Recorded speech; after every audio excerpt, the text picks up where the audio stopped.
बेटा अब हमारे पास क्लास 9th का एक नया चैप्टर इंट्रोड्यूस होने वाला है। कौन सा? Motion, right. क्लास 9th का जो मोशन है बहुत ही बेसिक और अच्छा चैप्टर है।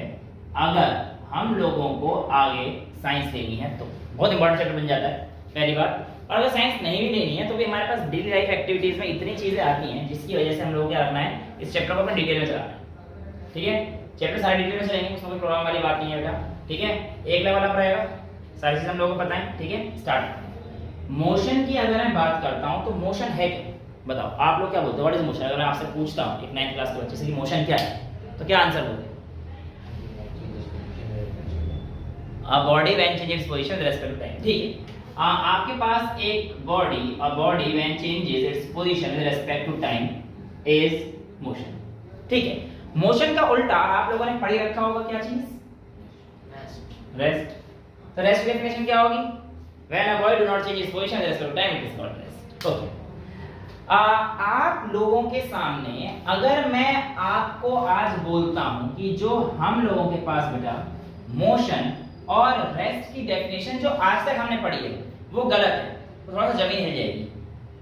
सर गलत कैसे? हम तो बचपन से पढ़ते आ रहे हैं, आप ऐसे चल रहे हो तो मूवमेंट है, मोशन में। हाँ बेटा मैं मना नहीं कर रहा। सर ये टेबल, ये बोर्ड आपका, ये रेस्ट पर। हाँ बेटा ठीक है, लेकिन रुक जाओ, रुको एक, मैं थोड़ा कॉन्सेप्ट हटा देता हूं। एक्चुअल में जो हम लोग मोशन और रेस्ट पढ़ते हैं वो हम लोग जो लेते हैं ना रेफरेंस, वो एक अलग रेफरेंस होता है। अब 9th क्लास के बेस पे आऊंगा तो 9th क्लास की चीज थोड़ी सी हाई लेवल पहुंच जाएंगी, तो मैं थोड़ा सा कम लेवल पे लेके जाता हूं। पहले आपको इंग्लिश समझा देता हूं। इंग्लिश में मेरे पास दो वर्ड होते हैं, एक होता है बेटा मेरे पास एब्सोल्यूट और एक वर्ड होता है रिलेटिव, राइट। जो आप लोग मोशन और रेस्ट की डेफिनेशन की बात करते हो ना बेटा, याद रखना वो हम लोग हमेशा रिलेटिव रेस्ट। देखो एब्सोल्यूट होता है किसी फिक्स्ड वैल्यू, मतलब जो एक है वो सत्य है कि ये होगा ही होगा। एब्सोल्यूट मतलब वो क्वांटिटी वही चीज है, उसके अलावा कोई चीज नहीं हो सकती। और रिलेटिव वैल्यू होती है किसी के कंपैरिजन में जब हम लोग कोई चीज कर रहे होते हैं। ठीक है, तो जो आपने आज तक डिफाइन किया है ना मोशन और रेस्ट को, वो एक्चुअली आप लोगों ने रिलेटिव मोशन और रिलेटिव रेस्ट को डिफाइन किया है, ना कि एब्सोल्यूट रेस्ट और एब्सोल्यूट मोशन। एक चीज याद रखना, एब्सोल्यूट मतलब परम सत्य ही होगा। तो मैं आप लोगों को एक बता दूं, एब्सोल्यूट रेस्ट इस अर्थ पर हो ही नहीं सकता। और इवन मैं बोलूं कि इस पूरे यूनिवर्स में कोई एब्सोल्यूट रेस्ट नाम की चीज नहीं हो सकती। अगर मुझे पूछे क्यों नहीं हो सकती, तो आप सिंपल बोल देना कि sir because the universe is always expanding. आपने सुना होगा बचपन की कहानी में, यूनिवर्स बड़ा होता जा रहा है। धरती कैसे बनी थी? यूनिवर्स बड़ा हो रहा था, ग्रेविटेशन से पास में खींच रहा था, एक चीज दूर खींच रही थी, पास खींच रही थी, दोनों की फोर्स में टक्कर गई, बिग बैंग हो गया और बिग बैंग से धरती बन गई। ऐसा कुछ सुनते हो ना कहानी, 9th क्लास का एक दो पढ़ने की किताब पढ़ने के आदत तो सुनी होगी ना। तो यूनिवर्स इज ऑलवेज एक्सपेंडिंग, और जब यूनिवर्स हमेशा एक्सपेंड हो रहा है, बढ़ रहा है धीरे धीरे, तो कोई चीज रेस्ट पे कैसे रह सकती है? तो एब्सोल्यूट रेस्ट तो कोई इस धरती पे कोई चीज हो नहीं सकती। मैं तुम्हें थोड़ा ऊपर लेके जा रहा हूँ कि लेके आ जाऊंगा नीचे, टेंशन ना, है ना, शक्ल ना बनाओ। ठीक है, अब यहाँ पर आते हैं रिलेटिव का मतलब क्या है। और मैं आपसे जो कह रहा था कि बोर्ड रेस्ट पर है, तो मैंने कहा कि ये बेटा गलत भी हो सकता है। मैं कह रहा हूं आपसे कि गलत भी हो सकता है। कैसे गलत हो सकता है? आइए, आज आप लोगों के लिए ये बोर्ड रेस्ट पर है, आज आप लोगों के लिए ये बोर्ड रेस्ट पर है, लेकिन अगर मैं यहां पर बैठा हूं और कल को आप में से एक बच्चा एस्ट्रोनॉट बन जाता है, और एस्ट्रोनॉट बनने के बाद चला जाता है चांद पे, चांद पे जाएगा, मुझे सैटेलाइट से फोन करेगा, सर कैसे हो? भाई बढ़िया। तो फिर मैं कहता भाई कहाँ है? कह रहा सर अभी तो चांद पे हूँ। हाँ सर। मैं कहा फिर? कह रहा सर आपने बताया था कि आप तो रेस्ट करो, मुझे तो आपको लोकेट कर रहा हूँ, आप तो मोशन घूमते हुए देख रहे हो। नहीं भाई बैठा हूँ कुर्सी पे, मैं ऐसे खड़ा था फर्स्ट टाइम, नहीं ऐसे खड़े होकर बात कर रहा हूँ। नहीं सर आज झूठ बोल रहे हो, आप रेस्ट पे नहीं हो। सर आप अर्थ पे ही हो ना? भाई उसने फिर ये पूछा, सर आप अर्थ पे ही हो ना? हाँ भाई मैं अर्थ पे ही हूँ, मैं वहीं हूँ अपने दिल्ली में। नहीं सर आप मोशन हो, तो मुझे पूरी अर्थ घूमती हुई दिख रही है। अब मैंने कहा एक बच्चे से पूछ ले, मानस से पूछ ले, मानस बता मैं रेस्ट में था, मोशन पता था इस टाइम, बताओ रेस्ट पे हो ना, उसके पर्सपेक्टिव छोड़ दे, अब आपके पर्सपेक्टिव से क्या है, आवाज आ गई भाई तेरे को, चांद से बात कर रहा है तू, समझ में आ गया, झूठ नहीं बोल रहा हो, मैं रेस्ट पर हूं लेकिन उसके रेस्पेक्ट में क्या हूं, मोशन में। यानी कि कोई भी चीज रेस्ट में है या मोशन में है, ये क्वांटिटी किसकी होती है सर, रिलेटिव की। रिलेटिव मतलब एक के रेस्पेक्ट में अगर कोई चीज रेस्ट पर है बेटा, तो वही चीज दूसरे के रेस्पेक्ट में मोशन में हो सकती है। लेकिन 9th क्लास में देखो बेस बनाना और बेसिक डेफिनेशन जो चीज अलग है, मैं जो काम करने जाऊंगा वो है आपका बेस बनाना। डेफिनेशन निकालूंगा इससे आपको नंबर मिलेंगे, मुझे कोई प्रॉब्लम नहीं उससे, लेके आना नंबर, लेकिन कॉन्सेप्ट इंपॉर्टेंट है, ठीक है। नंबर हो सकता है कि कम भी ले आना, मुझे कोई दिक्कत नहीं है, लेकिन कॉन्सेप्ट कम नहीं होना चाहिए, ठीक है। ओके वेल ठीक है, अ body when changes its position, a body when changes its position with respect to time, with respect to time, then the body is said to be in motion। अपने आप note करते हैं definition. और when a body do not changes, don't changes position at a time, then the body is said to be in rest। but क्योंकि आप अच्छे पढ़ रहे हो तो नोट डाल के लिखना, however no body in this universe can be at absolute rest, all the rest quantities are explained in terms of relative rest, right? समझ में आता है, ठीक है। एनसीईआरटी में हमारे पास डिस्क्राइबिंग मोशन यही चीज हमें क्या रखा था, ग्राफ वगैरह हम लोग पढ़ेंगे। एनसीईआरटी कहती है motion along a straight line को पढ़ना है, बट उससे पहले भी और थोड़ा सा डीप में चले जाते हैं, और थोड़ा डीप। मोशन की अगर मैं बात करूंगा तो बेटा कई तरीके के होते हैं, बट आप लोगों को जो दो पढ़ने हैं मेजरली, वो एक तो पढ़ना है रेक्टिलिनियर मोशन। रेक्टिलिनियर मोशन मतलब होता है स्ट्रेट लाइन। रेक्टिलिनियर मोशन मतलब क्या होता है, स्ट्रेट लाइन, ठीक है। देख एक ऑब्जेक्ट है ऐसे और ये ऐसे जा रहा है, स्ट्रेट लाइन में पास कर रहा है, वो हमारे पास कौन सा होता है, रेक्टिलिनियर मोशन, ठीक है। अब ये वाला होगा कि मैं ऐसे जा रहा हूं आराम से, ठीक है। लेकिन अगर मैं बेटा इस पेन को यहां से ऐसे फेंकता हूं, ये देखो ऐसे, तो ये यहां पे आया, समझ में आया, तो ये आगे भी बढ़ा और इसने हाइट भी कवर करी। ध्यान सुनना बेटा चीज, इसने आगे भी बढ़ा और हाइट भी कवर करी, यानी कि जो इसने अपना मोशन कवर किया है पहले वाले केस में, इसमें ये सिर्फ देखो आगे बढ़ रहा है, ये बुढ़ा आगे बढ़ रहा है, जवान में से देखो आगे बढ़ रहा है या पीछे आ रहा है, लेकिन सिर्फ एक ही प्लेन पे जा रहा है ना, आगे पीछे। तो एक्स प्लेन मान लो इसको, मैं अगर ऐसे चलता हुआ आया तो मैं एक्स दोनों में जा रहा हूं पोजीशन, एक टाइम पे मैं ऊपर ही कर रहा हूं, हां केरला बंदर की तरह लग रहा है, कोई बात नहीं, पर मैंने वाई की पोजीशन चेंज करी, वो हो सकता है टूटी हो, लेकिन मैं नॉर्मल चल रहा हूं बेटा, तो इस समय पर मेरी मोशन कौन सी है, बननी। तो ऐसे मोशन को मैं क्या कहता हूं, रेक्टिलिनियर मोशन। रेक्टिलिनियर मोशन, तो रेक्टिलिनियर मोशन कौन सा, जो एक ही उसमें जा रहा है, straight line. Motion of a body in straight line, तो आपको मोशन अलोंग स्ट्रेट लाइन पढ़ना था ना, तो उसको मैंने अब बाइफरकेट करके रेक्टिलिनियर। लेकिन जब हम लोग क्लास 11th में जाएंगे तो हम लोग वो भी पढ़ेंगे जब हम लोग बॉल को ऐसे फेंकेंगे। इसमें देखो बॉडी आगे भी गई एक्स एक्सिस में, और देखो वाई एक्सिस पे इसने हाइट भी कवर करी। भाई एक्स एक्सिस में बॉडी आगे गई है और वाई एक्सिस पे इसने क्या करी है, हाइट कवर करी है। तो बॉडी का मोशन अब 2D हो गया है, एक्स प्लेन में भी और वाई प्लेन में भी। तो ऐसे 2D के मोशन को हम लोग कहेंगे प्रोजेक्टाइल मोशन। लेकिन ये सारा का सारा मोशन हम लोग किसमें पढ़ेंगे बेटा, क्लास 11 में। आइए बस इंट्रोडक्शन कराना जरूरी है, समझना जरूरी है, बेस तो बनना चाहिए ना। 11 जाते कोई चीज नहीं होगी तुम्हारे, टेंशन ना लो, टेंशन जाएगा पेंशन लेना, ठीक है। तो rectilinear motion when a body propagates in straight line, propagates मतलब आगे चलना, ठीक है। हालांकि कर्विलिनियर मोशन भी होता है। कर्विलिनियर में क्या हो जाएगा कि जैसे ये एक बॉडी एक यहाँ, तो ये जाता रहा है ऐसे ही, पर ये पाथ है कर रहा, समझ में आ रहा है। और ऐसे केस में जो ऑब्जेक्ट है जो मोशन कर रहा है, हमेशा देखना उसकी ओरिएंटेशन, जो उसकी पोजीशन है, वो कभी चेंज नहीं होती। जब हम स्ट्रेट लाइन की बात कर रहे हैं और रेक्टिलिनियर कर्विलिनियर की बात कर रहे हैं, तो इस केस में इसका ओरिएंटेशन चेंज नहीं होता, ठीक है। इस केस में क्या क्या होगा क्या क्या नहीं होगा ये तो हम क्लास में पढ़ेंगे, तो अब इतना नहीं करेंगे, फटाफट से ये समझ में आ गया मोशन और रेस्ट का कॉन्सेप्ट क्लियर है। तो a body at rest may be in rest with respect to someone but it may be in motion with respect to another one, ये हम लोग अभी आगे भी देखेंगे, है ना। ट्रेन के एग्जांपल वगैरह जो एक्सरसाइज से याद जाएगी वो सारी चीज कर लेंगे, कोई टेंशन नहीं। ये चीज डेफिनेशन समझ में आ गई, पक्का मोशन और रेस्ट क्लियर है। तो मोशन मतलब कोई बॉडी है अपने आप, जैसे मैं मोशन में हूं, ये आपको दिख रहा है, ठीक है, आप रेस्ट में मोशन में हो, ठीक है, मैं रेस्ट पे हूं, लेकिन ये सिर्फ आप लोगों के रेस्ट रिलेटिव में हूं, है कि नहीं, समझ में आ रही है ना। अब जैसे एक बंदा है, वो अपनी बंदी के साथ बैठा है गाड़ी में पीछे वाली सीट पे, नहीं कुछ नहीं कर रहा, ऐसे देख रहा है, बैठा है, बस बैठा रहना ना। और बात 9th में आ गए तो मतलब सब चीज पता पड़ जाएगी तुम्हें, रुको अभी जरा 11th में भी आ जाओ, कुछ चीजें वहां के लिए तो बंदे बैठे हैं, बस बैठे रहना है।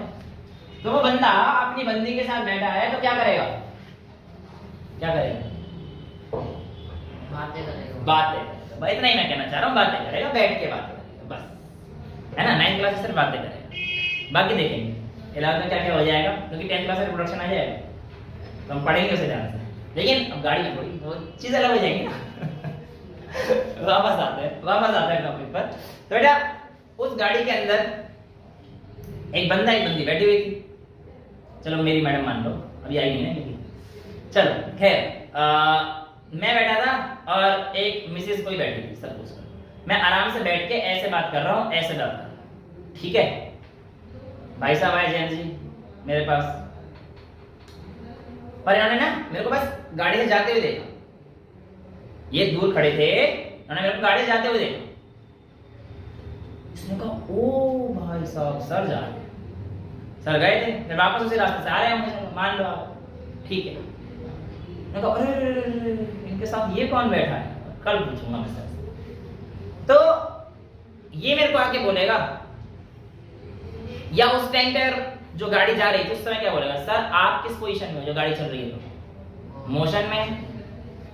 ये तो ये बोलेगा ना बेटा कि सर आप कल गाड़ी से जा रहे थे और मैंने आपको ना देखा था, लेकिन आप अकेले नहीं थे, आपके साथ कोई और मैडम भी बैठी, ऐसे ही बोलेगा, ठीक है। फिर मैं बता इसे क्या बोलूं, बेटा वो ये चीज समझाना था मेरे को, जब तुम खड़े में तुम्हें देख लिया था, मैं तुम्हें मोशन समझाना चाहता था कि जब मैं वहां से जा रहा हूं तुम्हारे रेस्पेक्ट में तो मैं मोशन में था, लेकिन वो जो बच्ची थी ना वो भी 9th क्लास की थी मैडम, दिमाग से वैसे बड़ी थी, तो उसको मैं समझा रहा था कि आप मेरे रेस्पेक्ट में रेस्ट करो, आप मेरे रेस्पेक्ट में रेस्ट करो, क्योंकि वो मैडम का और मेरा जो जगह है वो सेम है, लेकिन जैन के रेस्पेक्ट में हम दोनों मोशन में थे।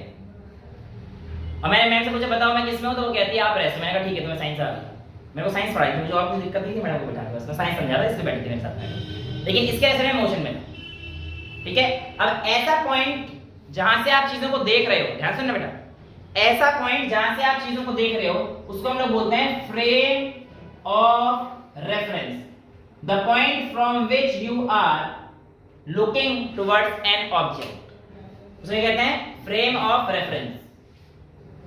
समझ में आती है बात, कोई दिक्कत तो नहीं, क्लियर है। तो फ्रेम ऑफ रेफरेंस में भी चीजें डिपेंड करती हैं कि whether the object are in rest और the objects are in motion, इस चीज पे भी डिपेंड करता है। समझ में आई, कोई दिक्कत तो नहीं, ठीक है। अब आगे बढ़ जाते हैं, समझ में आएगा कैसे हो सकता है, पक्का क्लियर, कोई डाउट तो नहीं।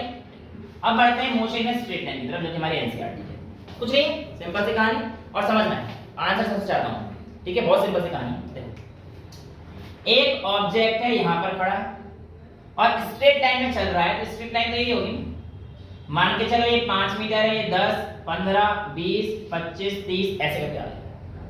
यहां से शुरू होकर यहां तक गया, स्ट्रेट लाइन में बिल्कुल सीधा गया बिना मुड़े,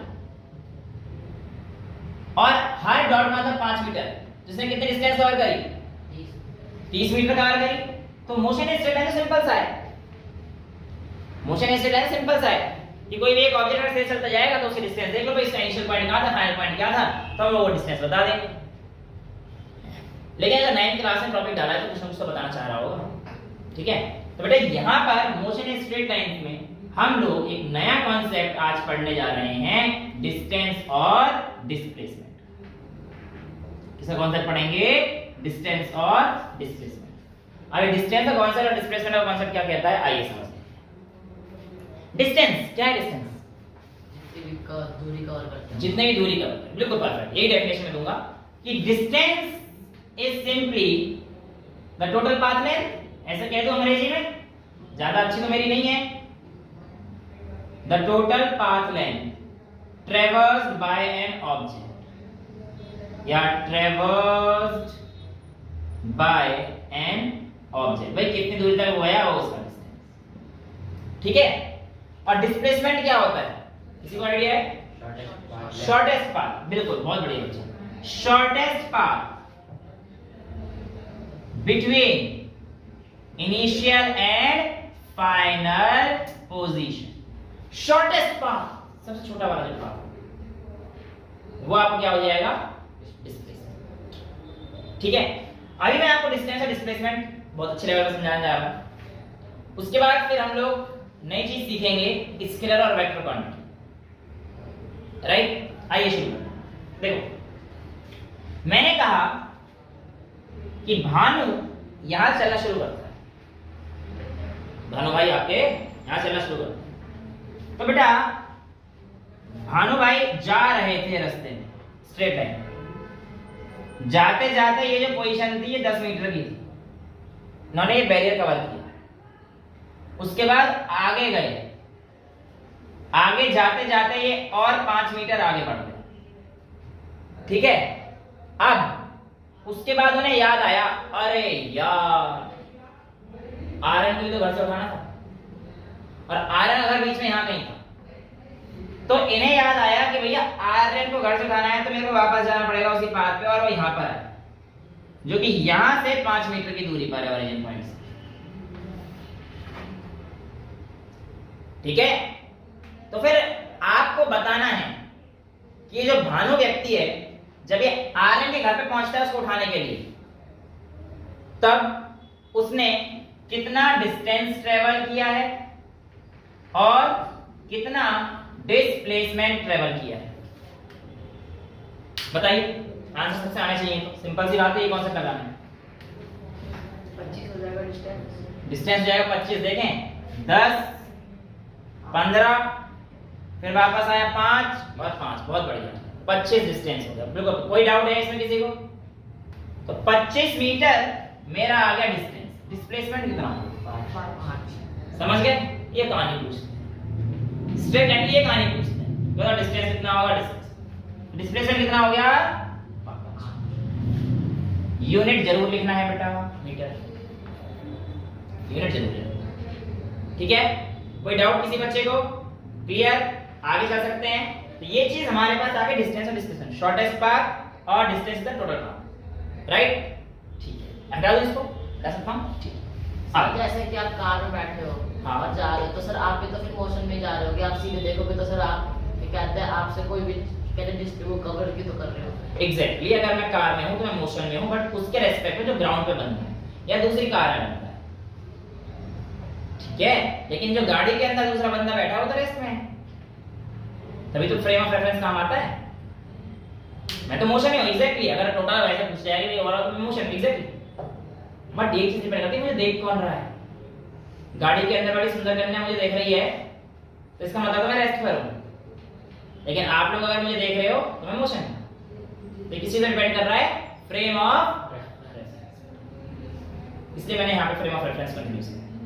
clear? Okay, well my dear students, now I will try to make the concept of distance and displacement और ज्यादा बड़ी लेवल करना शुरू करें। कोशिश करना आपको आंसर कैसे बताना है, ओरल, पेन पेपर की जरूरत भी ना पड़े, कोशिश ही रहनी चाहिए, ठीक है। मतलब जो आप लोगों के बेस बनाना है, जो तगड़ा बनाना है, तो ये करना पड़ेगा। आगे कुछ करना है जिंदगी में तो अपने कोशिश करना कि कोशिश करना, ये क्या नहीं हो जाएगी, ये बात अलग, कोशिश तो कर सकते हैं, ठीक है। तुम कोशिश भी ना करोगे तो गलत बात। एक ऑब्जेक्ट है, छोड़ो इसे ना, अभी एक टॉपिक और कराता हूं पहले मैं आप लोगों को, यूनिफॉर्म मोशन और नॉन यूनिफॉर्म मोशन, उसके बाद मैं वापस आऊंगा डिस्टेंस, ठीक है। सुनो, यूनिफॉर्म मोशन कैसा बेटा, यूनिफॉर्म मोशन, ठीक है। यूनिफॉर्म मोशन क्या होता है? यूनिफॉर्म मतलब स्कूल की यूनिफॉर्म तो है नहीं। यूनिफॉर्म मतलब होता है सेम पेज पे चलती है कोई चीज। जब आपने उसे देखा तब भी वो ऐसे था, आपने उसे 1 मिनट बाद देखा तब भी वो ऐसे, फिर देखा फिर भी ऐसे, इसी स्पेस से आगे बढ़ा। यानी कि अगर मैं कहूं मैं 1 सेकंड में यहां पे गया, उससे अगले सेकंड में यहां पर गया, उससे अगले सेकंड में यहां पर गया, और हर बार मेरा एक कदम मान के चलो 1 मीटर चल रहा है, तो यहां पर क्या हो रहा है कि 1 मीटर इन 1 सेकंड, नेक्स्ट 1 मीटर इन 1 सेकंड, नेक्स्ट 1 मीटर इन 1 सेकंड। तो कैसे हो रहा है? 1 मीटर 1 सेकंड में, 1 और 1 कितना हो गया? 2 मीटर कितने सेकंड में? 2 सेकंड में। ये कितना हो गया? 3 मीटर कितने सेकंड में? 3 सेकंड में।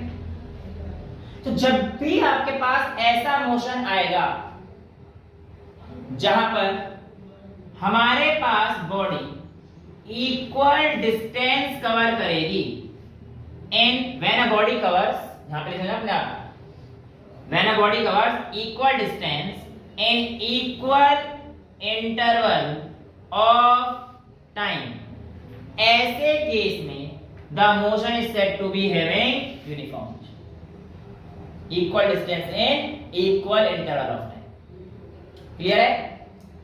नेक्स्ट आता है, अब जैसे इसके एग्जांपल तो मिल गया, यूनिफॉर्म का एग्जांपल तो मिल गया, जैसे कि एक घड़ी की सुई हर 60 मिनट के बाद हर 60 मिनट के बाद 12 पे आ जाएगी, 12 शुरू किया, हर 60 सेकंड के बाद 12 पे आ जाएगी। देखना है, देख लो घड़ी की सुई, गिनना शुरू कर देना 1 मिनट में, देखो पता तो है ना, बचपन से घड़ी देखते ऐसे क्या देख रहे हो, 1 मिनट नहीं आएगी ना, फिर वापस शुरू कर। तो ये यूनिफॉर्म इक्वल डिस्टेंस कवर कर रही है, equal interval of time, equal distance cover कर रही है इन इक्वल इंटरवल ऑफ टाइम। एक क्वेश्चन मेरे दिमाग में आया कि सर वो जब घड़ी का सेल खत्म होने वाला होता है तो वो equal distance equal interval of time में कवर नहीं करती, क्योंकि तो घड़ी धीरे चलती है, धीरे चलती है। तो ऐसा क्यों होता है? तो उसके पीछे कहानी कोई उसकी थोड़ी इमोशन, उसके पीछे सेल की केमिस्ट्री आ रही है बेटा।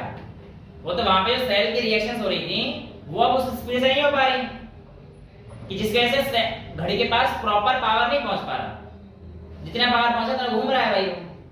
बट एक नॉर्मल केस को लेके चल रहा हूं मैं, नॉर्मल केस में तो 60 मिनट 60 सेकंड के बाद पूरा प्रॉपर रिपीट हो रहा है ना, यूनिफॉर्म, ठीक है। तो केस आ सकता है घड़ी का सेल खत्म हो गया तो नहीं है, खत्म मतलब धीरे काम कर रहा है, ठीक है। अब वो पूरे सेल की केमिस्ट्री तो हम लोग क्लास 12 में पढ़ेंगे, समझ में आ गया? वेल, तो ये हमारे पास यूनिफॉर्म मोशन, क्लियर। नेक्स्ट है हमारे पास नॉन यूनिफॉर्म मोशन। देखो बेटा, नॉन यूनिफॉर्म में क्या होगा? इक्वल डिस्टेंस कवर नहीं करेगा इन इक्वल इंटरवल ऑफ टाइम। भाई मान के चलो पहले आपके 5 मीटर कवर करता है 1 सेकंड में, फिर अगले में 3 मीटर कवर कर रहा है 1 सेकंड में, फिर अगले 1 सेकंड में 2 मीटर कवर कर रहा है 1 सेकंड में, फिर अगले 1 सेकंड में 4 मीटर कवर कर रहा है। तो टाइम तो आपका इक्वल है बट डिस्टेंस अनइक्वल है। तो आप कह दोगे when a body covers unequal distance in equal interval of time. क्या बोला मैंने?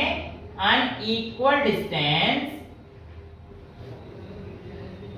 इन equal interval of time, when a body covers unequal distance in equal interval of time, then the body is said to be in non-uniform motion।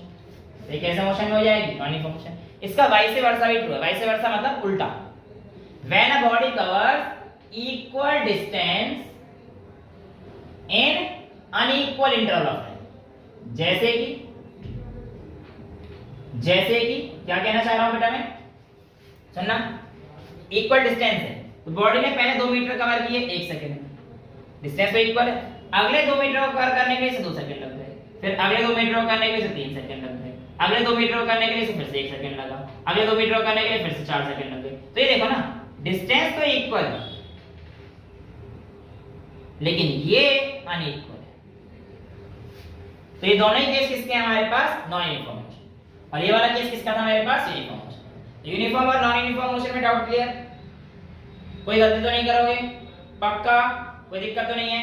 अब हम लोगों को वैसे तो बोला जाता है यहाँ पे ग्राफ सीख लो, बट ग्राफ हमें पूरा सीखना ही है, बट क्योंकि एनसीईआरटी में दे ही रखा है ना, तो हम सीख लेते हैं कि जो यूनिफॉर्म मोशन होगा इसका ग्राफ बेटा कुछ ऐसे जाएगा, ये स्ट्रेट में आता है तुम्हें, क्योंकि ये देखो बिल्कुल सेम चीज क्लास 10 तक पढ़ाते हैं, इधर 1 कर लो, इधर 2 कर लो, इधर 2 3 4 ऐसे करोगे तो यहाँ पे डॉट डॉट लगाने आते हैं ना इस तरह। हाँ तो ऐसे डॉट हो जाएगा, स्ट्रेट लाइन इसका uniform motion. Non uniform motion का ग्राफ ऐसा फिक्स नहीं है ना। और एक इसका है x वर्सेस t का graph, x versus time. x क्या है पोजीशन और t क्या है मेरे पास टाइम, ठीक है। t क्या है मेरे पास टाइम। नॉन यूनिफॉर्म ग्राफ कैसा भी होता है, ऐसा भी हो सकता है, ऐसा भी हो सकता है, कुछ भी हो सकता है, ठीक है। अब यहाँ पर मेरे पास इसको मिटा दो। आप लोगों के लिए 9th क्लास में पहली बार एमसीक्यू पूछने जा रहा हूँ, ठीक है। मैंने पहले को रखा लेवल पढ़ाएगा हमारा, ठीक है। आप लोगों को आज पता है एमसीक्यू को कैसे करते हैं सॉल्व, आइडिया है। 4 ऑप्शन आएंगे आपके पास, उसमें से आपको एक को सिलेक्ट करना है, कौन सा सही है, ठीक है। ओके सो बेटा आप लोगों के सामने केबीसी का पहला क्वेश्चन जो मैं रखने जा रहा हूं वो ये है, इनमें से x वर्सेस t के मैं 4 ग्राफ बना के आपको दिखा रहा हूं और आपको बताना है कि इनमें से कौन सा ग्राफ सही नहीं है, सही नहीं है। पहला केस में मैं ऐसे जा रहा हूं, दूसरे केस में मैं ऐसे जा रहा हूं, तीसरे केस में मैं ऐसे जा रहा हूं, चौथे केस में ये जा रहा हूं। तो आपको क्या लगता है इनमें से कौन सा ग्राफ सही नहीं है? या तो बी वाला होगा या डी वाला होगा, या तो बी वाला होगा या डी वाला होगा। बेटा अगर आपको ए और सी नहीं लगे तो क्यों नहीं लगे, और बी और डी लगे तो क्यों लगे, क्योंकि अभी से तुक्के मारने की आदत मत डालना, अभी से कॉन्सेप्ट बनाने की कोशिश करना। हाँ ए और सी दोनों नॉन यूनिफॉर्म के, ए और सी दोनों नॉन यूनिफॉर्म के हैं, ऐसा आपको लग रहा है। चलो ये ग्राफ वैसे यूनिफॉर्म का भी हो सकता है, हम आगे देख लेंगे वो केस। ये नॉन यूनिफॉर्म का है, बात ठीक है। चलो आपको बी क्यों लगा? सर क्योंकि ये कहते ग्राफ वहां से स्टार्ट किया गया। अरे बहुत रही है,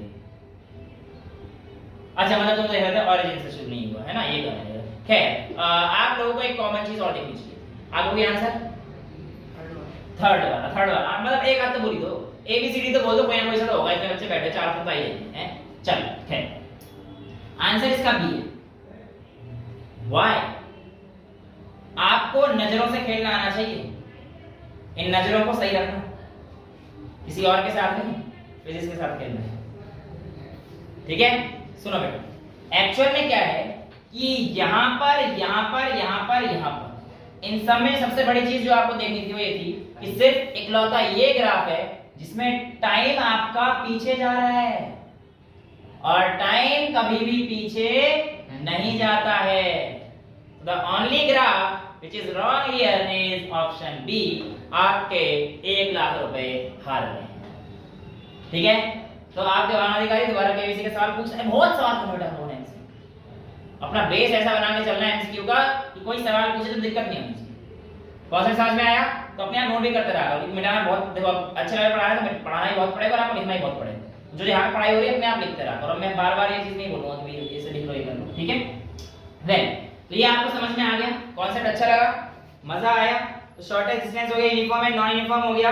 and object move through the zero displacement का योग कराना है, measuring the rate of motion, rate तक हम पहुंचेंगे नहीं, इसे कर देते हैं बंद, क्योंकि एनसीईआरटी में अगला टॉपिक है measuring the rate of motion. और रेट को समझाने से पहले मुझे आपके डिस्टेंस और डिस्प्लेसमेंट की चीजें 1 नंबर करनी है। कैसी करनी है? 1 नंबर। तो उस 1 नंबर को मदद करेगा कौन? आप। शुरू करें बेटा, जो हमने पढ़ा उसको इंप्लीमेंट करते हुए आप लोगों ने आंसर देना है, ठीक है। मैं हिंट भी दूंगा कि पहली क्लास है आप लोगों की मोशन, तो हो सकता है टफ लगे, लेकिन हिंट दूंगा सॉल्व करने के लिए। एक बॉडी है जो कि मेरे पास सर्कुलर पाथ पे घूम रही है, किस पे घूम रही है? घड़ी वाली मान लेते हैं, ठीक है। और मैंने कहा कि ये इसका सेंटर है और इसका रेडियस मैंने दे दिया आपको 7 सेंटीमीटर। कितना दे दिया बेटा मैंने? 7 सेंटीमीटर, ठीक है। और 20 सेकंड में बॉडी यहां से चलकर वापस यहां, जब यहां से चलकर वापस यहां आ जाती है, इस ए पॉइंट से चलती है और वापस आ जाती है 20 सेकंड। आपको मानना है assuming uniform motion, assuming uniform motion. Motion कैसा है हमारे पास? यूनिफॉर्म। आपको बताना है कि आपके पास फाइंड करना है distance and displacement both after. पहला पार्ट 5 सेकेंड, दूसरा पार्ट 10 सेकेंड, तीसरा पार्ट 15 सेकेंड, चौथा पार्ट 40 सेकेंड। क्या बोला कि 20 सेकेंड बाद मोशन रिपीट करता है अपने आप, यूनिफॉर्म मोशन मानते हुए। अगर बॉडी ने यूनिफॉर्म मोशन मानते हैं तो आप बताएं डिस्टेंस डिस्प्लेसमेंट क्या होगा आफ्टर 5 सेकंड, 10 सेकंड, 15 सेकंड और 40 सेकंड। बताओ क्या करोगे? हैं? पेरीमीटर निकाल देंगे, ये बात तो ठीक है। पेरीमीटर ऑफ सर्कल कितना होता है? हां, पेरीमीटर ऑफ सर्कल या सर्कमफेरेंस बोल लो, बात सेम, ठीक है ना? चलो इतने पढ़े लिखे तो हो गए। चलिए अब यहां पर पेरीमीटर ऑफ सर्कल 2 पाई है, सर्कमफेरेंस ऑफ सर्कल की बॉडी ऐसे घूमना है, बाउंड्री बाउंड्री मैं बोल अंदर हो जा रहा है, एरिया भी करेगा तो क्वेश्चन टफ बन जाता है। ये लपेटा हो जा रहा है अंदर, वो और आप कुछ वो एडिशनल कर लेंगे, ठीक है? अभी इसको कर लेते हैं, बाउंड्री में घूमना। देखो यूनिफॉर्म मोशन है, ठीक है? तो यूनिफॉर्म मोशन मतलब है बेटा कि ये यहां से यहां तक 4 पार्ट में बांटो सर्कल को, क्वाड्रेंट में 1 2 3 और चौथा ये। तो यहां से यहां तक 5 सेकंड में आएगा यूनिफॉर्म, यहां से यहां तक आने में 10 सेकंड लगे होंगे, यहां से यहां तक 15 सेकंड लगे होंगे और यहां से यहां तक 20। ये मान के चल सकते हो यूनिफॉर्म 20 सेकंड रिपीट कर रहा है तो बिल्कुल बात सही। क्लियर? हर तो कोई दिक्कत नहीं। अब देखो 5 सेकंड बाद डिस्टेंस और डिस्प्लेसमेंट है, तो बताओ 5 सेकंड का डिस्टेंस कितना है? कैसे निकालोगे ये बताओ? 5 सेकंड के बाद अगर मैं आपसे कहता हूं कि डिस्टेंस निकालो तो कैसे निकालोगे? बताओ डिस्टेंस क्या होता है? टोटल पाथ है, तो यहां से लेकर बेसिकली आपको यहां तक जाना है, तो इसने बेटा ये वाला पाथ कवर किया है। तो ये वाला जो पाथ है अगर मैं ध्यान से देखता हूं तो पूरे सर्कल के सर्कमफेरेंस का 1/4 पार्ट है, फ्रैक्शन पूरे सर्कल के सर्कमफेरेंस का ये पार्ट 1/4 पार्ट था। तो यानी कि पूरे सर्कल का सर्कमफेरेंस कितना होता है? 2 पाई r, और ये वाला इसने कितना किया होगा? 1/4, तो 1/4 ऑफ 2 पाई r, यानी कि इसका कितना आ जाएगा? पाई r/2। r की वैल्यू कितनी रखी थी? 7, 22/7 into 7/2, तो आंसर कितना आ जाएगा? 11 मीटर इसका डिस्टेंस आ जाएगा आफ्टर 5 सेकंड। क्लियर है? कोई डाउट? पक्का? अब आते हैं डिस्प्लेसमेंट। डिस्प्लेसमेंट बताओ क्या होगा? शॉर्टेस्ट पाथ बताओ कैसे जा सकता है? पाइथागोरस। बिल्कुल परफेक्ट है कि सर आप यहां से इसे डॉट डाल दीजिए और यहां से इसे डाल दीजिए ऐसे। क्लियर है? कोई डाउट? पक्का? तो सर ये वाली जो लाइन आएगी ना, ये साथ तो ये भी साथ जाएगा कि रेडियस ऑफ सर्कल आएगी, रेडियस सर्कल का जगह सेम होगा ना। सर ये कितना आएगा पाइथागोरस थ्योरम से? 7√2। बेटा सुनो, जब हमारे पास दो चीजें सेम होती हैं तो दोनों साइड अगर सेम दे रखी हैं तो ये वाली जो वैल्यू आती है हमेशा टाइम्स √2 आ जाएगी। ठीक है? क्लियर है? कोई दिक्कत तो नहीं? 7√2 98 आएगा, 98 को 49 लिख सकते हो। अरे यार 7 का स्क्वायर प्लस 7 का स्क्वायर आएगा, 49 प्लस 49 कितना हो गया? 98 हो गया। 98 को कैसे लिख सकते हैं आप? 49 × 2, 49 का मतलब कितना हो गया? 7√2। जरूरत नहीं है पाइथागोरस करने का, अगर साइड सेम है तो ये नंबर लेके √2 डाल देगा।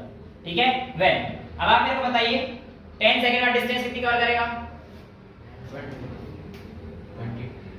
22 डिस्टेंस हो जाएगा, पूरा पाई आर हो जाएगा भाई, 2 पाई r/2 हो जाएगा ना, क्योंकि यहां से यहां तक आएगा 10 सेकंड में, तो बेसिकली ये तो पूरा 2 पाई r होता, और ये कितना हो जाएगा? 2 पाई r का आधा, यानी कि 2 पाई r का आधा बाय 2 करेंगे तो पाई r हो जाएगा 22/7 × 7। तो यस 22 सेंटीमीटर सही है मीटर। हां 22 मीटर सेंटीमीटर जो वेट दे रही है यूनिट। ठीक है, जो ये दे रखी है उसे रखना है। अब इसका डिस्प्लेसमेंट कितना हो जाएगा यहां से यहां तक का? 14। शॉर्टेस्ट पाथ क्या है यहां से यहां तक का? ये स्ट्रेट लाइन सर, इसका डिस्प्लेसमेंट कितना आ गया? 14 सेंटीमीटर। क्लियर? कोई डाउट तो नहीं है? पक्का? नेक्स्ट यहां पे आएगा तो क्या होगा बताओ? डिस्टेंस कितना हो जाएगा? 33। बड़ी तेज निकाल रहा है। हाँ ठीक है, 11 22 33 तक होना चाहिए। ठीक है चलो बढ़िया है। लेकिन लॉजिक तो भी लगाया बेटा, 3/4 ऑफ 2 पाई r ये लगाया है ना, ठीक है, क्योंकि ये वाला जो पोर्शन देखो, अब ये वाला जो आएगा अगर पूरे सर्कल का, ये वाला 1/4, ये 2/4, ये कितना आ जाएगा 3/4, 3/4 of 2 pi r, 3/4 into 2 into 22/7 into r कितना है 7, ये गया, ये 2 2 11 3 जा 33 सेंटीमीटर। और डिस्प्लेसमेंट कितना हो जाएगा, कोई अरे 7 हाँ बिल्कुल 7√2, बेटा बिल्कुल परफेक्ट पकड़ रहे हो, बड़ी तेजी में चल रहे हो। 7√2 क्लियर है, कोई डाउट तो नहीं। ये वाली जो चीज है हमारे पास ये कितने हैं 7√2। अब पूछा है आपके पास आफ्टर 40 सेकंड, 40 सेकंड के बाद बताओ, 2 चक्कर काटने, परफेक्ट, हाँ गुड, हाँ यानी कि जो सर 2 पाई r तो एक चक्कर में काटेगा, 20 सेकंड लगते हैं, 40 सेकंड में 2 चक्कर काटती है, तो टोटल डिस्टेंस हो गई 2 into 2 पाई r। 2 into 2 पाई r का मतलब कितना हो गया सर, 2 पाई r कितना है 44 into 88, और डिस्प्लेसमेंट कितना हो जाएगा 0। सर आपने बताया नहीं था, दुआ कर रहे हो, मुझे कैसे पता, स्कूल में पढ़ के आए नहीं, और आर ने बताया था। सारे ने, ठीक है। तो बिल्कुल सही बात है, इसको भी आगे लेके चल रहा हूं अभी, डिस्प्लेसमेंट की कुछ बातें आगे लेके चलनी है हमें, कि तो डिस्प्लेसमेंट होगा वो बिल्कुल इनिशियल पॉइंट पे आ गया ना तो 0 हो जाता है। ये मेरे पास आगे कराना था क्वेश्चन आगे बीच में, अब मैं आपको कराता हूं। ये समझ आ गया क्वेश्चन, कर लोगे ऐसा क्वेश्चन? तो ये छोटे मोटे क्वेश्चन आप लोगों से क्लास 9 के लेवल पे पूछ सकते हैं कि भैया आप बताइए कैसे करेंगे इनको सॉल्व, तो आप आराम से कर सकते हैं, कोई दिक्कत तो नहीं है, पक्का। अब देखो जरा, डिस्टेंस और डिस्प्लेसमेंट में कुछ डिफरेंस होते हैं, पर उन क्वांटिटी को बताने से पहले मैं आपको 2 नई चीज से इंट्रोड्यूस कराना चाहता हूं बेटा, जिनका नाम है स्केलर क्वांटिटी और वेक्टर क्वांटिटी। स्केलर क्वांटिटी और वेक्टर क्वांटिटी। अब देखो, मैंने कहा आपसे बेटा दुकान में जा और 10 किलो चीनी लेकर, क्या बोला बेटा, दुकान में जा और 10 किलो की चीनी लेकर। अब आप गए दुकान, 10 किलो चीनी लेकर आए, है ना। तो इसे 10 किलो वाला जो शब्द है, ये क्या है, उसका भाव, मोल कितना है, वैल्यू कितनी है उसकी। जो न्यूमेरिक क्वांटिटी होती है किसी भी चीज की, वो उसका मैग्नीट्यूड होता है। क्या होता है, मैग्नीट्यूड। और स्केलर ऐसी क्वांटिटी होती हैं जिनके पास सिर्फ और सिर्फ मैग्नीट्यूड होता है। अभी आप लोगों को समझ नहीं आएगा, आप समझ में आएगा। अ बॉडी ट्रेवल्स 10 मीटर, अगर मैं सिर्फ इतना लिखता हूं तो बेटा ये एक ऐसी क्वांटिटी है जिसमें मैग्नीट्यूड आपको 10 मीटर दे रखा है, समझ में आ रहा है। तो एक ऐसी क्वांटिटी जिसमें सिर्फ मैग्नीट्यूड हो, इसमें सिर्फ एक न्यूमेरिकल वैल्यू हो, वो क्या है हमारे पास, स्केलर क्वांटिटी, ठीक है। अब वेक्टर क्वांटिटी, वेक्टर क्वांटिटी क्या है, डायरेक्शन भी होती है उसमें, यानी कि a body having both, a quantity not body, a quantity having both magnitude as well as direction, दोनों नीचे। यानी कि अगर मैं इसी को कह दूं a body travels 10 metre in east, तो ये क्या बन जाएगा बेटा, डिस्प्लेसमेंट। समझ में आया डिस्टेंस और डिस्प्लेसमेंट अंतर। तो एक बॉडी से 10 मीटर चल रही थी, वो सिर्फ डिस्टेंस था, ये वो स्केलर क्वांटिटी। स्केलर क्वांटिटी ऐसी क्वांटिटी जिसमें सिर्फ और सिर्फ क्या होगा, मैग्नीट्यूड। लेकिन वेक्टर क्वांटिटी जिसमें हमारे पास सिर्फ और सिर्फ मैग्नीट्यूड के अलावा डायरेक्शन भी दिया जाएगा। समझ में आता है स्केलर और वेक्टर में डिफरेंस, कोई दिक्कत तो नहीं यहां तक। अब एक चीज याद रखना, जो स्केलर क्वांटिटी है they can be added algebraically, algebraic normal algebraic addition can be applied, ऐसे लिख सकते हो। नॉर्मल अलजेब्रा एडिशन आप इसमें कर सकते हैं, एक बॉडी 10 मीटर चली, फिर 2 मीटर चली, फिर 4 मीटर चली, फिर 5 मीटर चली, ये आप ऐड कर सकते हो। लेकिन वेक्टर क्वांटिटी के लिए they can't be added algebraically, यानी कि normal algebraic addition is not applied on this। कैसे भी लोग देखने वाले होते हैं, टेंशन नहीं, हमने बोल रखा है सारे कॉन्सेप्ट क्लियर हो, क्रिस्टल क्लियर चाहिए। इनको हम लोग algebraic addition से सॉल्व नहीं कर सकते, यानी कि यहाँ पे वेक्टर एडिशन होता है। वेक्टर एडिशन क्या होता है, थोड़ा सा तो आज बताऊंगा, बट मेजॉरिटी पूरा 11 में, थोड़ा सा बस हिंट दूंगा आपको क्या होता है। तो vector addition needs to be applied, ठीक है। स्केलर क्वांटिटी ये हमारे पास हमेशा पॉजिटिव या जीरो हो सकती है, लेकिन नेगेटिव जनरली नहीं जाती है, नेगेटिव नहीं है, स्केलर क्वांटिटी में नेगेटिव नहीं देखा जाता, क्योंकि डिस्टेंस इज ऑलवेज पॉजिटिव, याद रखना डिस्टेंस इज ऑलवेज पॉजिटिव। और ये वाली जो वैल्यू है they can B positive, negative और जीरो है, तीनों हो सकते, ठीक है। दिख रहा है बोर्ड पे, क्यों दिख रहा है, कोई दिक्कत तो नहीं, कैमरा में ले जा रहा है यहाँ तक, कहाँ तक आ रहा है, यहाँ तक आ रहा है, यहाँ तक आ रहा है, ठीक है, हम लोग यहाँ तक देखें। वेल नेक्स्ट आगे देखना बेटा, स्केलर वेक्टर समझ में आ रहा है धीरे धीरे। अब देखो the value of scalar will be greater or equal to vector but can't be less। कभी भी जो स्केलर क्वांटिटी है हमेशा वेक्टर क्वांटिटी से ज्यादा ही होगी, न्यूमेरिकल वैल्यू उसकी हमेशा क्या होगी, ज्यादा होगी, हम लोग देखेंगे कैसे, टेंशन ना लो। लेकिन वेक्टर मे बी इक्वल और less but it can't never be greater, लिख लोगे इसमें, इट मे बी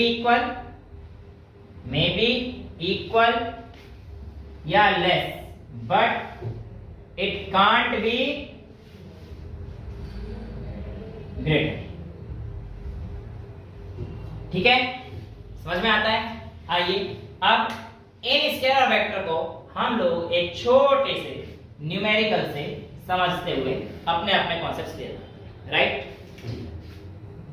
एक बॉडी है बेटा, स्ट्रेट लाइन पाथ ले लेता हूं मैं, यहां से चला 5 मीटर, यहां पर गया, फिर यहां पर 5 मीटर पहुंचा।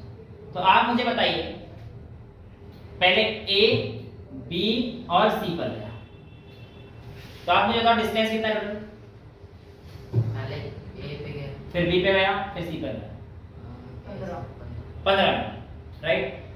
अब डिस्टेंस आपको समझ में आ गया। अब सुनो, मैंने कहा था कि डिस्प्लेसमेंट उसका जीरो हो गया था, क्यों डिस्प्लेसमेंट जीरो हुआ था वो आप देख लेते हैं। अगर बॉडी ए से चलकर बी पे गया, बी से चलकर वापस ए पे आया, तो इनिशियल और फाइनल पोजीशन तो सेम हो जाएगी ना, तो डिस्टेंस क्या ट्रैवल किया उसने, जीरो। तो इसलिए जब भी इनिशियल और final position, sorry displacement not distance, displacement, जब भी इनिशियल और फाइनल पोजीशन बेटा हमारे पास सेम रहती है, तो हमारे पास डिस्प्लेसमेंट क्या हो जाता है, समझ में आया क्यों जीरो हुआ था वाला 2 पाई आर वाला केस, दो बार चक्कर काटने पे, क्योंकि जब भी इनिशियल और फाइनल पोजीशन सेम होगा हमारे पास डिस्प्लेसमेंट क्या हो जाएगा बच्चा, जीरो। क्लियर, क्रिस्टल क्लियर रहना चाहिए। अच्छा यहां पर गया है तो डिस्टेंस कितना हो जाएगा 15, डिस्प्लेसमेंट कितना हो जाएगा -5, गुड। ये प्लेन हमारे पास बेटा एक्स वाई का जो प्लेन होता है ना, इस प्लेन को हम लोग नाम देते हैं कार्टेशियन प्लेन, और इस कार्टेशियन प्लेन पर हम लोग पॉजिटिव और नेगेटिव वैल्यूज को बताना शुरू करते हैं। ये वाली वैल्यू सारी पॉजिटिव, ये नेगेटिव, राइट। ये तो हमने 8th क्लास में ग्राफ बनाया है आपको, इसको बड़ी बात नहीं। वैसे प्लेन को कार्टेशियन प्लेन कहते हैं, यहाँ पे हमारे पास पॉजिटिव नेगेटिव दोनों का इंट्रोडक्शन। तो देखो यहाँ पे डिस्प्लेसमेंट आया ना नेगेटिव, तो यहाँ पे देखो हमने कहा था it can be positive, negative और जीरो। अगर यहाँ से यहाँ तक गया तो 5 मीटर रहेगा डिस्टेंस, डिस्प्लेसमेंट कितना होगा 5, ठीक है। यानी कि यहाँ पर आप देख रहे हो कि डिस्टेंस और डिस्प्लेसमेंट क्या आ रहा है, इक्वल आ रहा है कि नहीं आ रहा है, आ रहा है ना, परफेक्ट, ठीक है। अब यहाँ पर देखो इस वाली वैल्यू को, the value of scalar will be greater और equal to vector but can't be less, it may be equal. तो वेक्टर की वैल्यू स्केलर के इक्वल कब होगी, तो आप कहोगे when a body travels in a straight line, जब एक बॉडी किसमें चल रही है, स्ट्रेट लाइन में, without turning back, then distance is equal to displacement. यानी कि जब भी बॉडी बिल्कुल स्ट्रेट लाइन में चल रही है, अभी आपके पास ये तो है, यहां मुड़ा ही नहीं, स्ट्रेट लाइन में अगर चलती है तो डिस्टेंस हमेशा किसके इक्वल हो जाएगा, डिस्प्लेसमेंट। क्लियर है। तो ये क्वेश्चन पूछा जाता है 9th क्लास में कि बताओ डिस्टेंस और डिस्प्लेसमेंट कब इक्वल होंगे, तो आप क्या लिख दोगे, सर तब इक्वल होंगे जब वो बिल्कुल स्ट्रेट लाइन में ट्रैवल। क्लियर है? तो ये हमारे पास यहाँ पे क्या आ जाएगा 5 मीटर। अभी ऐसे जाएगा थोड़ी डिस्टेंस और डिस्प्लेसमेंट इक्वल होंगे, नहीं, और डिस्टेंस तो ये निकालना पड़ेगा, डिस्प्लेसमेंट 5 ही हो, तो डिस्टेंस डिस्प्लेसमेंट कब इक्वल हो सकता है हमारे पास, जब स्ट्रेट। ठीक है, अब एक ये चीज थी मैंने आपसे कहा था, देखो मैग्नेटो डायरेक्शन वाली कॉन्सेप्ट क्लियर है? ये वाला कॉन्सेप्ट सर हमें जो है ना समझ में नहीं आ रहा, वेक्टर एडिशन जो आपने बताया, बाकी ये वाला आ गया, ये वाला समझ आ गया, ये आ गया, ये आ गया, ये वाला कॉन्सेप्ट सर अभी हमारे पास क्लियर नहीं है, राइट? कर दें इसे क्लियर, हटा सकता हूं इसको। वैसे भी अगर नोट करना है कुछ एक्स्ट्रा, वीडियो तो बनी रही है ना, देख लिया। चलिए शुरू करते हैं। मैंने कहा कि मेरे पास ये एक ऑब्जेक्ट है जो यहां से 10 मीटर नॉर्थ पे चला, उसके बाद मैंने कहा कि वो राइट टर्न लेता है, इधर गया राइट टर्न लेता है और 5 मीटर इधर चला, फिर मैंने कहा दोबारा राइट मुड़ा और 20 मीटर चला, तो इसका राइट यहां से कहां हो जाएगा, नीचे की तरफ। तो ये ऐसा कर लिया करो, राइट टर्न देख लिया करो, ये लेफ्ट हो जाएगा राइट, समझ में आ रहा है? तो ये नीचे की तरफ 9th के लेवल पे नहीं है, ऊपर वाले क्वेश्चन आएंगे कि भाई जा उड़ रहा है, उड़ रहा है, वो सब 11 वहां कर लेंगे, पर बेस बना, या फिर जो एक्स्ट्रा क्लासेस लगेंगी अपनी उसमें मैं और लेवल बढ़ा देंगे, अगर तुम ये सारा लेवल अटेंड कर पाते हो तो, ठीक है ना? लेवल बढ़ाने के लिए आपको कुछ करना पड़ेगा, ये ऑलरेडी हाई लेवल चल रहा है, टेंशन नहीं। कितना मीटर तक आएगा नीचे? 20। तो आपसे पूछ ले मैं यहां पर पहुंचा, तो बताइए इसका डिस्टेंस और डिस्प्लेसमेंट क्या होगा? डिस्प्लेसमेंट कितना? डिस्टेंस 35, 10 5 15 और 20 35, ठीक है। अब ये तो आपने नॉर्मल एडिशन कर दिया ना, 10 + 5 + 20, इसे कहते हैं हम लोग algebraic addition, normal algebraic addition. लेकिन क्या आप लोग डिस्प्लेसमेंट ऐसे निकाल दोगे या यहां से यहां तक कभी निकाल दोगे? तो ये नहीं बनेगी बात। The shortest path from the initial and final position क्या है? ये से, राइट? तो अभी से पाइथागोरस करना है। ये वाली डिस्टेंस आपको बताइए 5 मीटर, ये वाली कितनी हो जाएगी? ये 10, क्योंकि 10 पे यहां से 20 था ना पूरा, ये ओवरऑल यहां से यहां तक 20 है, ये तो 10 दे रखा था, तो ये आ जाएगा 10 मीटर। क्लियर है? क्लियर? ये आ गया आपका 10 मीटर, तो पाइथागोरस थ्योरम लगा देना, ये आ जाएगा √10 का स्क्वायर + 5 का स्क्वायर 125 आ गया।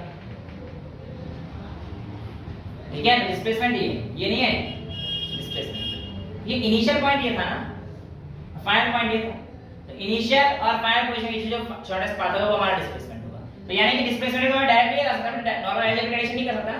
अब एक्चुअल में ये जो वैल्यू है ना, ये वाली, ये इसको रिजल्टेंट को हम ऐसे ऐड करेंगे, ये सारी चीजें हमारे पास 11th क्लास में आती हैं वेक्टर एडिशन में, और वो वेक्टर एडिशन आप लोग क्लास 11th में ही सीखना, मैं अभी आप लोग कंफ्यूज नहीं करना चाहता। सर एक और डाउट है सर, जैसे कि जो हमारा जो स्टार्टिंग पॉइंट था, हाँ, और जो फाइनल पॉइंट है, जैसे कि वहाँ पे एक दुकान है, यहाँ पे दुकान रख दो? हाँ दुकान। किसकी दुकान?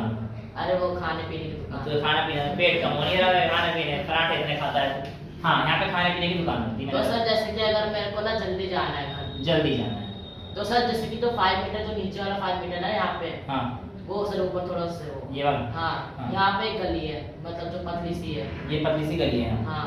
तो सर ये कहते हैं जो मेरा जो डिस्प्लेसमेंट है वहाँ से मैं जा नहीं सकता, क्योंकि हाँ। कहते हैं वहाँ घर है, तो सर अगर पतली गली से मैं जाऊँ फिर मीटर डिस्टेंस हो जाएगा मेरा।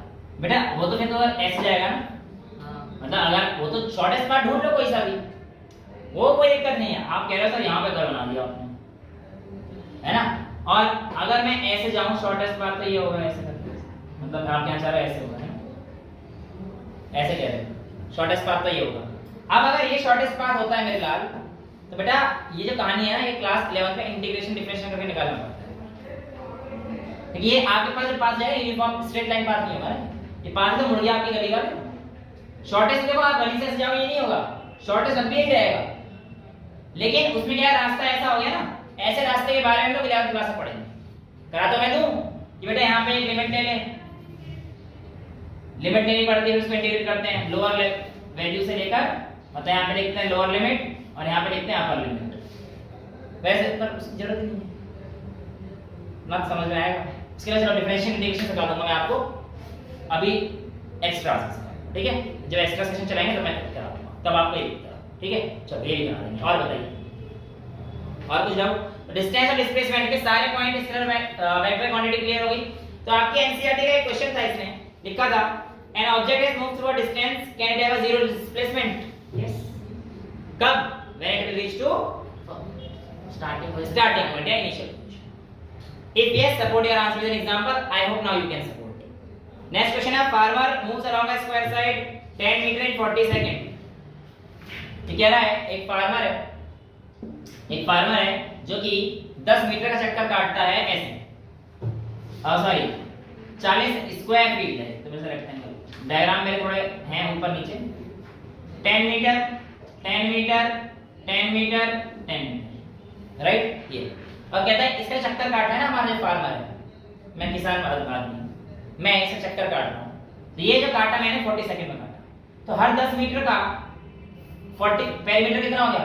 पेरीमीटर 4 इनटू साइड, यानी बाउंड्री पेरीमीटर का स्क्वायर 4 इनटू साइड, तो 40 मीटर्स में कितने का आ गया? 40 सेकंड। तो यूनिफॉर्म मोशन हो गया, पहली बात दिख रहा है 1 मीटर 1 सेकंड में आ रहा है प्रॉपर, ठीक है।